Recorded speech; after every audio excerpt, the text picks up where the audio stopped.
Hi, everyone. I'm Martin Hyatt. Thanks for joining me today for this interview with David Wichman, the author of Every Grain of Sand.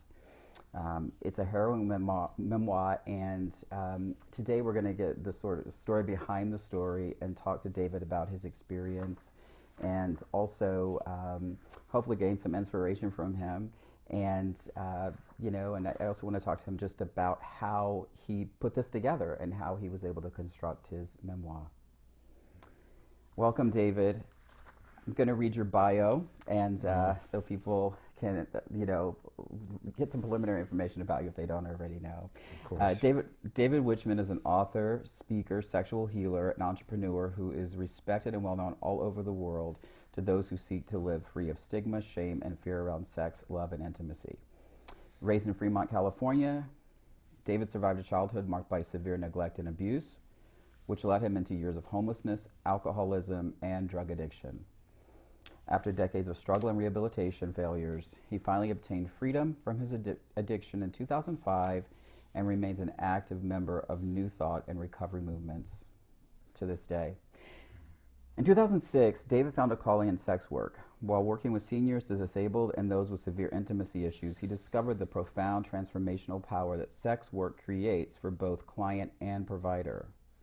In 2009, he founded his travel companion company, The Male Adventure, through which he has accompanied clients on life-changing adventures to all 7 continents. He's an activist, vocal ally, and grateful member of the LGBTQI2 community. And so welcome to Saints and Sinners Festival, David. Thank you. Thank you so much. I'm really grateful to be here. Thanks. I'm glad we're getting to do this. So before we get into sort of the details of your story, I was wondering if you could just tell us a little bit about the creative process of putting this together as a book, and when did you decide to do it as a book, and what was that process like? Well, there's 2 answers. There's a long answer, which I'll try to avoid going too deeply into it because it was really something I had really felt called to do for a very long time. And I don't know if it came from the trauma, the old trauma, and always wanting to really be heard, be seen, for people to know that there was this enormous amount of pain that I was experiencing and that I needed help or whatever it was at that time, that it was possible to get through to the other side. And so as my life started getting really crazy and beautiful and amazing and lots of victories started happening, I was like, I have to do this thing. And I sat down for many times and tried to write my own book. I write a chapter here and I write a chapter there and put it away. And it just never came about. It was just that not having that skill set of knowing how to write the book, knowing how it was going to formulate. And so eventually the call became a little overwhelming, and many people in my life were like, you really need to tell your story. I've spoken many places and I've told my story verbally, but and I just started doing some cursory interviewing and checking into people, professional writers and people to help me craft the story. And I found this woman, and she's just the long version of that story. It was a very spiritual, almost like a spiritual experience when I discovered Heather Ebert, who is the co-author of the book, right. Because it was just such a good fit. And in the respect of brevity, I'll just say it was quite a journey. And so after I think it was about almost 11 years of stopping and starting, that I finally 3 years ago got cracking. So were you dictating any of this to her? Was she Yes. taking notes? And Yes. did you, David, did you already have some stuff like written down, some journals or anything like that you were able to hand over to her? Sort of, yes. I had done, what we did is we did 3 months of intensive 3 hour a day interviewing, first and foremost, like just to set the foundation of the whole story. We met over the phone, talked. I can't show you right now, but outside of in my backyard, there's these 3 palm trees, and I sat under these 3 palm trees for 3-4 hours a day, being interrogated. So I call some of it being interrogated because it wasn't just that I was telling her what to write or to dictate my story, but she would interrogate me. She would ask questions. She would verify. She would. There was a lot of stories that I told myself growing up to protect myself Right. that really helped soften the blow of my existence. And when she was just like, and she would do this really, she said, I just want you to know, and I quote, that I'm the archaeologist of your story, and I'm going to find all the little nuggets, and it's going to be difficult for you to, vary. And so she was very much the walking, talking fact checker. Sure. I did send her a lot of articles I wrote, and I plugged her into my social media and things that I was experiencing current day. And there was some whys, there was some little sub whys of why I wrote this book that pertained to sex work and the sex work industry and things like that I needed her to get a vibration for. And so we, we crafted this story together, but she really was the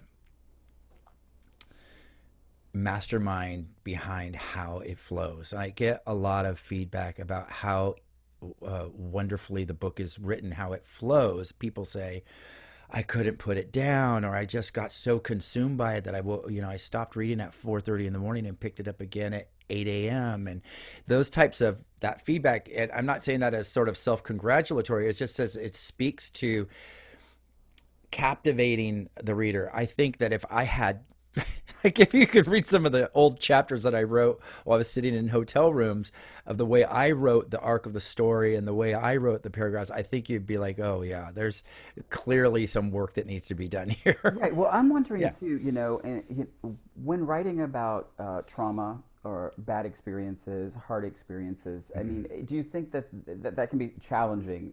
You said something about the skill set, but that can be challenging for everyone. Do you feel that it was especially difficult because of the subject matter? Like if you were writing about, some other type of a book about spirituality or a Right. novel or something like that, that wasn't so connected to the trauma, do you think it would have been different or more accessible to write?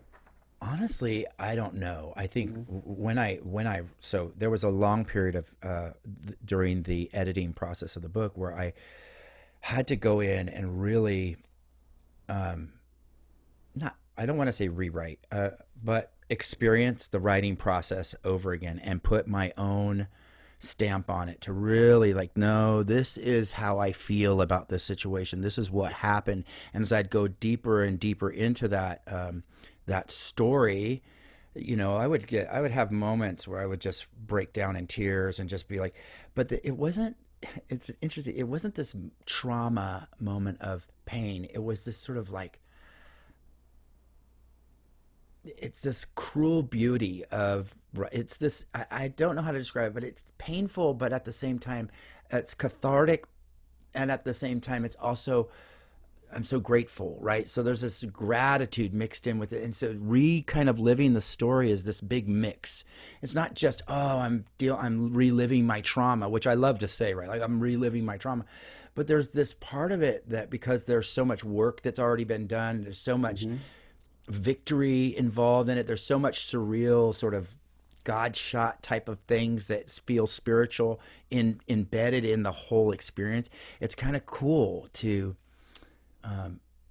move through that process. It's kind of cool, Right, you and know. also because if you're in a safe place when you're revisiting that stuff, right, then it's kind of that's where the gratitude probably comes in, I'm Yeah, guessing, because you're yeah, like, oh well, thank God I'm not there and I right. survived that. Yeah, Yeah, yeah, yeah, yeah. fantastic. So yeah, I mean, a lot of the book there is this air of hope and Mm, possibility I find in the book. So even in the early pages, when you're the earlier parts of the book, when you're talking about the trauma and the experiences and the abuse from your stepfather and from your the neighbor, right? The mm-hmm. sexual abuse as well. Right. You write about it in a way, in your perspective, at least how you were capturing your childhood, is that there was something in you that was spiritually inclined, right? There was Mm, something spiritual, like waiting. You were always aware of. You mentioned going to church early on in the book, and right. just how you noticed all of that, and you were drawn to that. Yeah. And so that journey of spiritual journey, I think, is evident even when the bad things are happening early on. Right. Yeah. So some people feel that when we're writing anything about our lives, any type of memoir, that what we're aiming for is the essence of the truth and not necessarily the exact truth, right? Because we write Right. about events in the exact order or the Sure. day how it happened or the conversation exactly how it happened. It's not engaging. Right. So I'm just curious to know when after you put your thoughts together with Heather and you had a manuscript, did you go through and move things around? Just what was the process like once the words were sort of on the page and the pages were constructed? Yeah. Oh, this is such a man. It was such a. It was really frustrating. It was very Mm-hmm. frustrating for me because being able to remember is very difficult. It's great to have the sort of like, I know this happened at this time, but this is what I was experiencing, putting together the time. I think we struggle the most with the timeline. Yeah. What happened? When did it happen? How did this happen? How is it possible that this happened when this is happening and at the same time? And doing that, I have to revert back to Heather. She's such a master at, you know, really like calling me out on it. And I'll tell you what a big fear of mine was. And I think that this helps in a way. It was like, I didn't want anybody to say, that's not true. That's not how that happened. I was really afraid for some reason that would, like my mom or my brother or my sister or somebody would come from the woodwork and say, that's all a lie. And I was like, and I kept, that was my big fear. So it was really important for me to be authentic, to have the experience, but also tell the truth, Yes. And what was very interesting is that sometimes the truth that I thought was the truth was actually far different than, like the reality came out. And I was just like, wow, I've been telling myself that story for 30 years. And it actually didn't happen that way. It was just, it's interesting. And I'm just glad that it took the time that we took I think it would have been easy for me to find a copywriter or somebody to help me tell the story and get the gist of it and get it really and throw it out there. But I feel really invested in the truth of this story. For me, I feel like it was really. Like, I'm glad I took that time. I like to take shortcuts a lot, and this was no shortcut. So Yeah, it reminds me of that quote by William Burroughs when he said, every word I write is autobiography, every word I write is fiction." yeah, And so I think that always happens when we're doing any type of memoir writing. And it's not about making things up, it's just about choosing what to focus on and the way we organize our story or our history. and we did a little consolidating of Sure. stories, smashing stuff together because I had limitations. Like I was not writing a giant book. This book was supposed to be 65,000 words. I think it's 75, but Yes, and also, you also have an audience that's going to be reading it, so you have yeah, to make sure that, if you have yeah, 50 characters, sometimes you can't include all 50 characters, even if in your story they're all equally important, because yeah. the reader has to have certain things to hang on to, right, to make it Right, work. right, right. Yes, absolutely. Yeah, Yeah. because there was a lot we didn't talk about. A lot. Yeah, yeah, and again, it's not a question of being honest or dishonest. It's just how your perception of your story, and again, the essence of your story, Yeah, and again, it's so beautifully done. And thank you. I agree that it's very readable. It flows. When Paul Willis first introduced me to your work, he noted that. He just noted how intense it is, and also yet how readable it is. You're reading about these Nice. things that are so dramatic, and the words just flow. Yeah. So, you know, early on, in those early sections, which really, really do focus on the abuse, and I have to say, I never felt any victim a victim mindset, even when, again, when you're writing about being victimized, when it would be Right. justified. So, and you know, in chapter 3, you write about those experiences, and you talk about how you said, I wanted to crawl out of my skin, escape the outlines of my body. And I also saw a video online where you also spoke a little bit about that, about not being comfortable with your body or being inside your body. You said that the abuse, you said that it broke you. You said it broke me. And you said you felt like you were no longer worthy of love. And I just found Mm. all of that to be so deep, powerful, and complex. And I don't want to give too much of the book away, but um, the idea of religion sort of does play into this abuse as well. So there's a scene with sexual abuse where you're sort of made to question God, religion, your fate, you know, going to hell, etc. So, can you talk a little bit about for people who have not yet read the book about your experience, you know, and how you managed to turn those experiences from shame to something more positive? Yeah, and you just said the key word, the words that were landing for me. I was like, we're talking about shame here, the big shame Mm-hmm. deal that happens, and I think inevitably anybody who's LGBTQIA2 plus is going to experience a multitude of facets of different shaming from outside entities. And so when I'm in the midst of a traumatic abuse, either sexual or physical or emotional abuse that I'm experiencing as a 6-year-old child, the predominant fear factor is the shame. It's the not feeling human, being dehumanized, being humiliated. I'm I'm a little bit raw right now. I'm dealing with a very personal situation. My Mm-hmm. mother just had surgery, and there's all this shame involved with it. And so I reflect on that time. There was just this brutality that was taking place that, and I don't know that I remember feeling this way. I just know to my core that I felt completely unlovable, completely unacceptable. And I was told over and over and over again and shown over and over and over again that I was not lovable. And then the one person who made me feel lovable then turned around and opened up a Bible and told me how unlovable I truly am. And wow, man, that is just one of those things that just sort of, Yeah, it's and I, almost like having a spirituality or someone's religious beliefs used against you, right? Used as a sure, weapon, and sure. instead of something that could empower. Yeah, it was really powerful. And it was and I talk about it in the book. It was, I'm being sexually molested by somebody who I thought loved me, who would finally tell me I was acceptable and lovable. And it wasn't this type of sexual abuse where I'm being penetrated or harmed. I'm being loved and cared for. And then I walk into the house another day after months of this game playing. I'm thinking it's all a game. I'm thinking this is the most beautiful thing I've ever experienced in my life. I'm being stimulated. This guy really loves me. I have somebody who cares. I have a place to escape to. And he gives me money and like video games and all these things are happening. And then I come in and he's falling apart in the Bible and he's telling me that I'm a sinner and that essentially I'm the cause of the sin. Right, and putting his shame Right. onto you, right? Delivering me But his drama.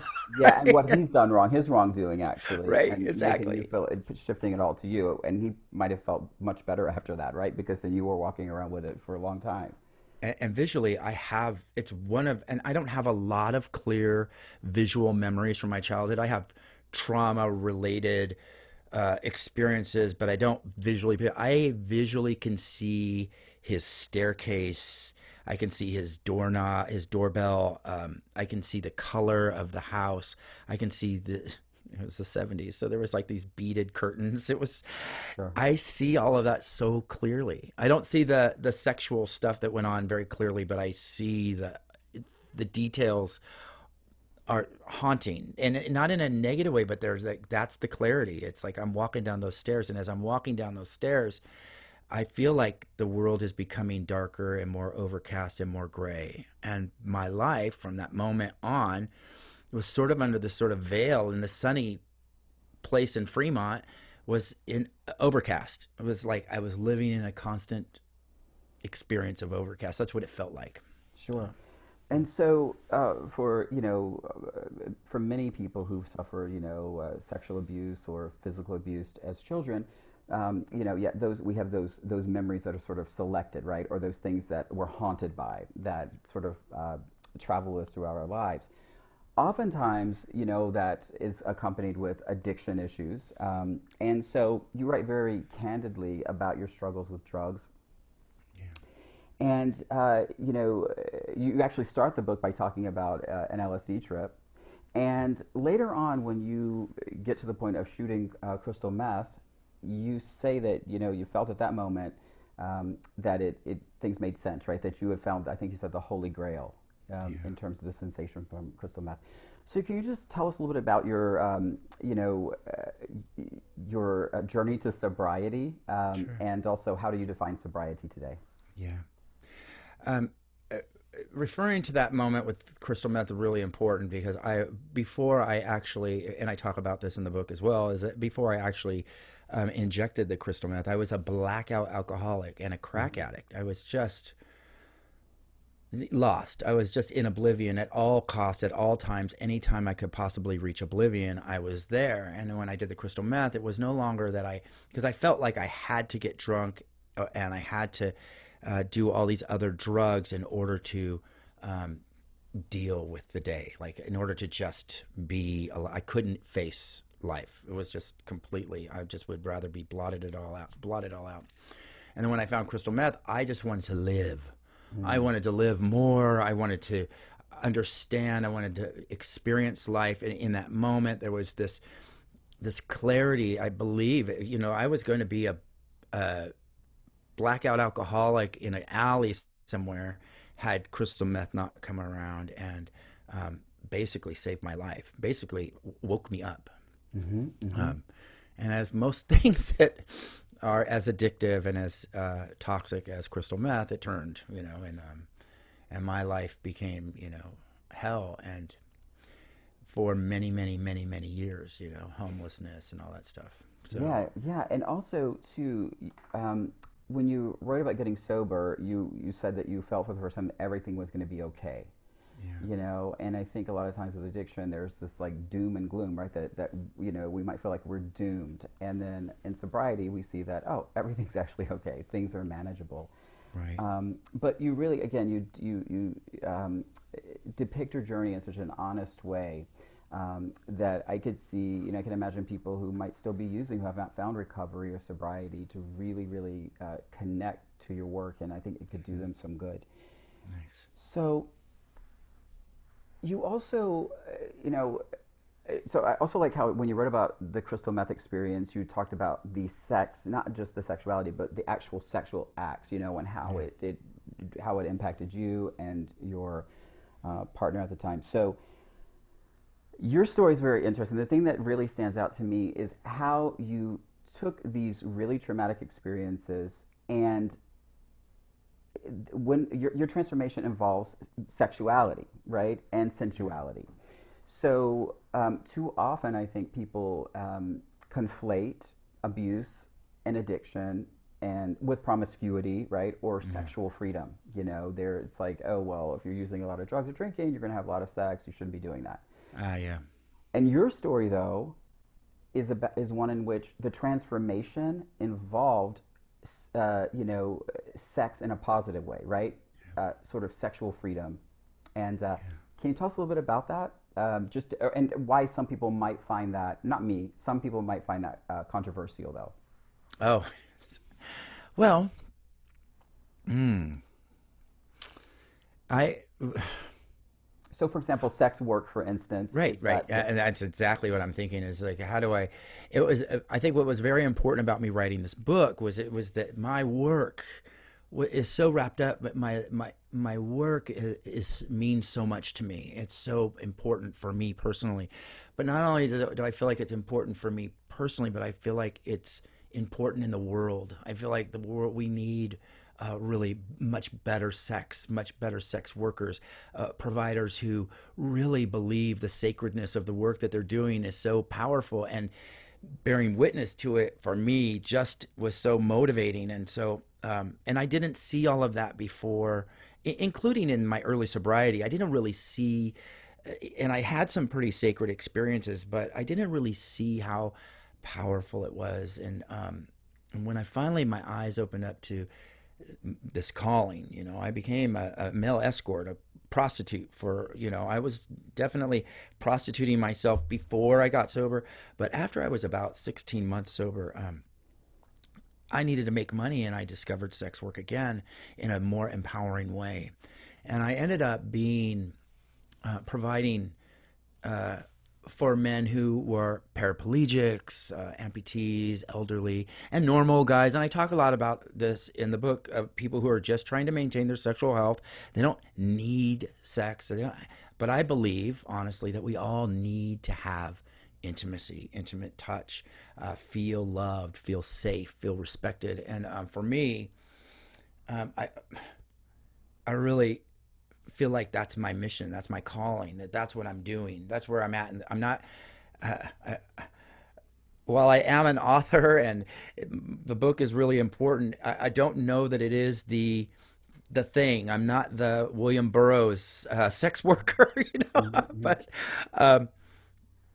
in recovery, it's very controversial because people, they often come into the rooms of recovery or into 12-step meetings, and they'll say, I'm giving up sex and I'm giving up all of that because it caused me so much trouble and it's such a temptation to use. And I'm just like, and I work with a lot of guys, and I'm just like, the first thing you need to do is have more sex. Like, Mm-hmm. go be touched, go be held. Let somebody tell you you're safe and okay. Find a way to make that happen that doesn't involve sticking a needle in your arm or drinking or checking out. Find a way to find the intimacy that we need, because I believe in my heart of hearts that it's like working out at the gym, that it's like eating food, that it's like breathing air, and that your body, your skin needs, and your entire being needs the oxytocin that sexual interaction provides. And it's not just all about fucking, excuse my language, and all about kissing and all of that stuff, but it is in essence about that.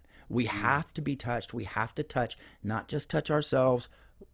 I need you, another human being, to relay to me. I mean, that's the point of it all.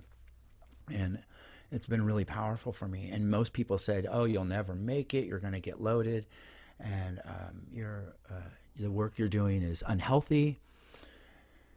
And I look at my 86-year-old client who, there's a thousand stories I could tell of that proves those stories wrong, and so, Sure. and Well, I and remember. Yeah. Sorry, David. I just wanted to just say yeah, there's please. that moment whenever you are getting ready to one of your clients is a little bit hesitant, right, to interact with you, Yeah, and something's wrong, and then he has a prosthetic leg, right, right. and he reveals that, and there's Yeah, that moment in which you kind of see the only way I can describe it is his humanity, right, yes, um, and because you had been through so much, there's an understanding that you yes, seem to have about others and their physicality, because you were not comfortable, as you said, as I quoted earlier, in your own body. When you right. saw that in someone else, you were able to see that you could help them more than just, like you said, fucking or just having sex, or something deeper. Yeah, Um, and so I think that that's so, again, I do see why that would be controversial, because yeah, in sobriety, the thinking is often that, oh, you've had too much promiscuous sex, you've been too bad with sex whenever you were yeah, using, so therefore they're equated, and you're gonna get loaded, as you said, if you right. have sex or Yeah. too much. And I So, remember looking in the back of the papers and all these things of all these hot guys that were really super muscular, and I was like the skinny, tweaker, not in the best of shape when I first started on my journey into sex work sober. So it was, Right. And in a way, that's great. Well, Yeah. the fact though that you were successful also might be a testament to, again, that you were providing something deeper, right? They Yeah. were connecting to you on some other level. Sure. So, I was curious to know your thoughts on the way that people uh, hook up in today's world, through technology, through Grinder and Right. Scruff, and just, do you feel that people today are in touch with their physicality during sex, or do you think that it's, and not in a puritanical way, but more in the sense of just literally how they feel? I, I I love this question. I love this question. This is so perfect. Um, I absolutely love technology. I think it's imperative. Anything that's going to bring two people together. I don't care if it's just anonymous, random, not in touch with my body sex. It is, and I relate this to the elephant scratching its back. An elephant will always find a way to scratch his butt on a tree. And they will always find a way to scratch that itch. They will always, and humans are the same. We will find a way to get that touch, no matter how unhealthy we are, no matter how much self loathing, no matter how much I think I'm too fat, I think my parts are too small, whatever the talk is. If you get in the room with another human being and you have an opportunity to have an orgasm or to be touched, I say get on every app. Get on every app. Play, cast a wide net. There is, and I know I'm a little ridiculous about this, but because there is a need for a deeper sense of realization around how sacred our sex is and how important it is to our touch. But there is such a lack, especially now with COVID-19, there is such a lack of touch going on right now that we need all the tools at our disposal. And I will be very transparent. I'm partnered and I have, multiple polyamory relationship. And Yeah. I've had a Scruff app account for a decade now. And I have many relationships on that app of guys that I've met that was just initially about hooking up. It was just about sex. It was just about getting it on.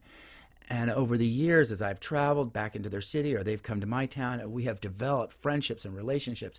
And these are opportunities that probably wouldn't have taken place had that app not existed. And I'm not defending it. And I'm also not saying it's great to go out and have compulsive, anonymous sex all the time.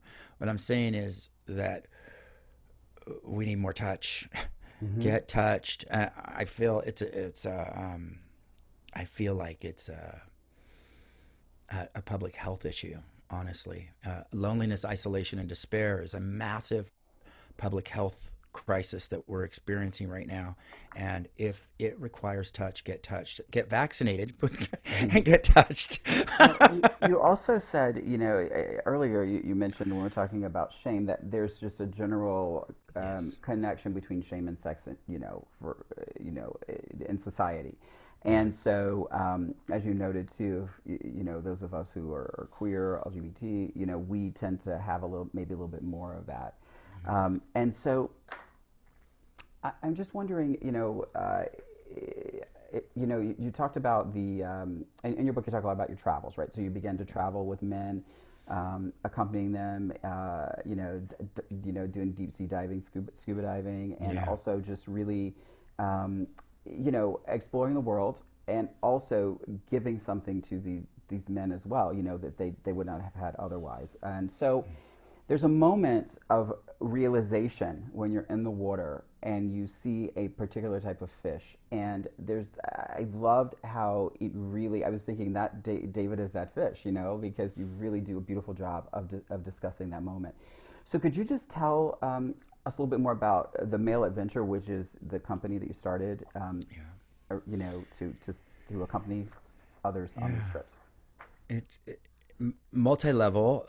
This may take a couple of minutes, but I just definitely the Male Adventure came as a result of me becoming extremely popular as an escort. I won the awards, and I got a lot of.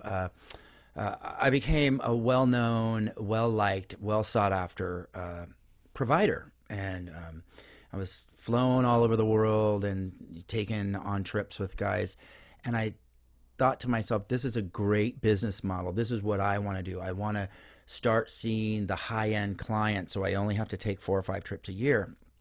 And I did that. I did this amazing. I had, a number of really well-to-do clients, and I traveled all over the world. I went to every continent. I've been to almost every country on the planet except for India and Russia, and and I've and I made a ton of money, and I was really, really happy, and I got in touch with nature, and my clients were accompanied with somebody who we have these long-term relationships, these long friendships. They became family to me. They come to my house for Thanksgiving, or we travel for Christmas, and it was beautiful. And we developed these relationships and got to know each other's insecurities and our confidences, and all of these things happened. And it was so rock star like. It was so fantastic, so beautiful, and I love it, and I still do it. Mm-hmm. And I'm never going to close the Mail Adventure. I just went to Egypt last year, and but something happened during COVID-19. And I'd love to tell this if it's okay, because Please. It's a little indulgent, but That's great. Thanks. Tell us. A friend of mine who's he's actually very well known.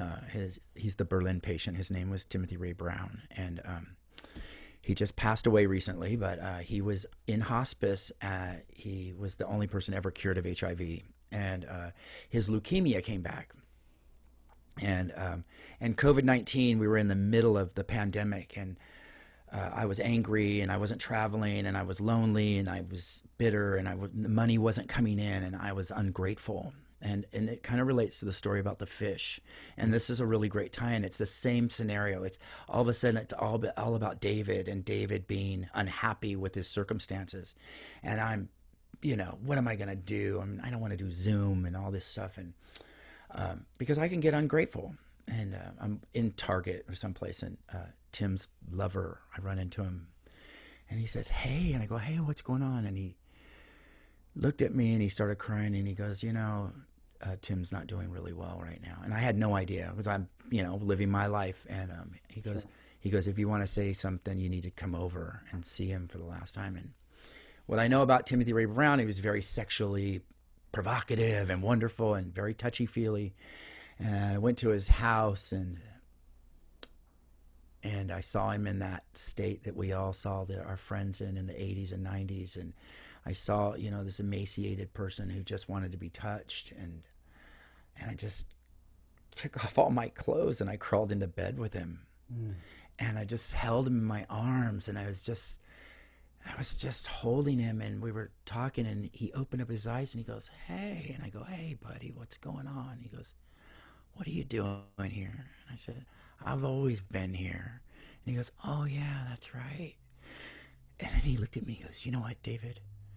Everything's going to be okay." And I just it hit me like a ton of bricks. It was like, oh, that's right. It's not about you at all. You know what I mean? It was not about me at all. It was this, and I went over there every day for weeks, and I was doing crystal sound bowls and giving him massages, and I found this purpose in this moment, this beautiful purpose in this moment, to be with my friend who's transitioning. And I was there with him while he transitioned, and his partner, and I held them both in my arms as he took his last breath. And I just knew that the work that I do in the world was so important. It was so valuable. It was so magical. It was so sacred. And I was such a great reminder. And, it's been 4 months now. And I haven't stopped working. Like, I opened up my massage studio, and I started touching men again, and, started testing guys and wearing masks and doing all of this outdoor stuff. And it's been filled with purpose. And I get really emotional about it, because that's what this whole thing was about. It was that through any adversity, there is this important message. There's always a message. And if you can dig a little deeper into the situation with mom and dad, and the situation with the sexual guy, and and find this purpose in it, and it's like striking gold. I don't even know how to, but my whole life I kept thinking to myself, God, I sure wish I knew what I want to do when I grow up. Oh, wow. Yeah, yeah. They don't So, tell you anyways, about I'm this as an sorry. I option. wanted to Yeah, really. that's beautiful. I'm so glad you shared that. Yeah. You know, I was thinking too about you write about this in the book that you know even when someone's physicality may not be like what it once was, what they want Right. it to be, or what's stereotypically considered to be acceptable, on Yeah. the inside, they're still human. They still need the touch that you Yeah. talked about. Yeah. And when someone's ill, you know, as you just noted, it doesn't mean that they don't need to be touched. That they still Right. need that and that affection. I'm so glad you shared that. Mm. So, tell us a little bit about what life is like today for you, and just tell us, you know, somewhat what the future might hold. What are your plans and goals Mm. for the next few months? And Yeah. yeah, just tell us. So you're in Palm Springs, and so tell Yeah. us what life is like there. I bought a home in Palm Springs with my two partners at the time, and now I have one, which is great. Our third married our houseboy, and he live up the street, and it's just crazy and wonderful and very Palm Springs like. I was going to say that. I'm It's glad that you very said Palm that. Springs Yeah, like. It's that's wonderful, that's why we love Palm and Springs. oh God, I love it. I've been here almost 10 years, and I never regretted moving here from San Francisco ever. Um, you know, I talked the story about Timothy Ray Brown, and that created this huge shift in my life, and I started doing a lot more uh, sort of healing type of work, and I'm coaching guys, and I'm still sponsoring guys in the program, and I'm sitting here right now as I look at this Zoom screen. Right behind you is my next program that's going online soon. And I'm doing a online workshop that I'm writing right now on sexual wholeness, on sexuality, on really addressing all of the areas of our sexuality that really need to be made aware, brought into the room, so to Mm-hmm. speak. And I always reference it to little David, who's locked away in the room, who's ignored and abused and not wanted. It's sort of like it's what we do with our anger and our insecurities and all the things that bother us about us. We lock them in a room and we don't want to deal with them. And so I'm writing this course about bringing them out of that room. And you know, what are you afraid of? They're going to be angry with you? Well, they're going to be angry with you for a minute. But anyway, so this is a lot.